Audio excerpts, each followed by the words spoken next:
आया आप सल्लल्लाहु अलैहि वसल्लम ने फरमाया, अगर मुझे मुश्किल न होता कि मेरी उम्मत पर ये भारी पड़ जाएगी तो मैं जो हर नमाज के साथ इस मिसवाक को ज़रूरी करार देता। तो ये वज़ू का जुज़ नहीं, ये नमाज का जुज़ समझें, ये नमाज का जुज़ है। लिहाजा इसको हम वज़ू से पहले भी कर सकते हैं, वज़ू के दरमियान भी, और वज़ू के जो है वो कुछ मुहद्दिसीन का ख्याल है कि वज़ू के बाद भी किया जा सकता है, नमाज के करीब करीब। नमाज जैसे हमारे यहाँ आप देखेंगे सऊदीया के अंदर अक्सर लोग क्या करते हैं, वो जो है जब नमाज शुरू होने वाली होती है तो नमाज शुरू होने से 1 मिनट 2 मिनट पहले अपने मिसवाक को उठाते हैं, नमाज सफ के अंदर बैठे वहाँ पर ही मिसवाक को अपने दांतों पर रगड़ना शुरू कर देते हैं। असल में मिसवाक की गर्ज़ व गायत क्या है? मिसवाक की जो गर्ज़ व गायत वो ये है कि हम अपने जो है वो दांतों के अंदर, मुंह के अंदर की बदबू को हम साफ कर लें। वज़ू का अक्सर मकसद ही ये होता है कि पाक हो जाए, इंसान साफ हो जाए, ताकि अल्लाह के फरिश्ते हमारे पास नज़दीक आ जाए। तो मिसवाक की गर्ज़ व गायत भी यही होती है कि हम अच्छी तरीके से अपने मुंह को साफ करें। क्यों? क्योंकि हम जब अल्लाह के साथ बातें करने जा रहे हैं।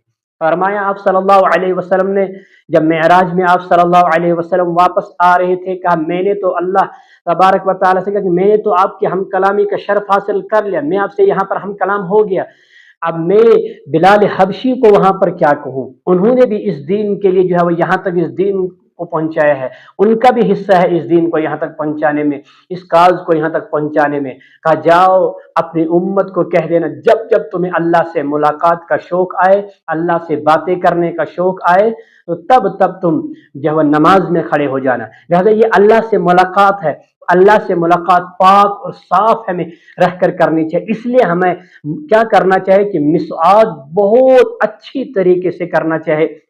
मिसवाक का तरीका क्या है कि अक्सर हमारे यहाँ जो ये है कि मिसवाक कितनी होनी चाहिए, देखो अहादीस के अंदर इसका कोई उतना तज़किरा नहीं है कि कितनी होनी चाहिए, बस इतनी मिसवाक हो कि जितनी हम कर सकें। और उसके साथ साथ जो पकड़ने का तरीका भी खास तो उतना नहीं है, अलबत्ता ये जो तरीका इस तरह से है कि ये अक्सर मैंने अपने बुजुर्गों से सुना है, तो मुझे एक आदत होती है कि मैं ब्रुश पकड़ूं या ये पकड़ूं, मिसवाक पकड़ूं, तो मैं ये इस तरह से पकड़ता हूं।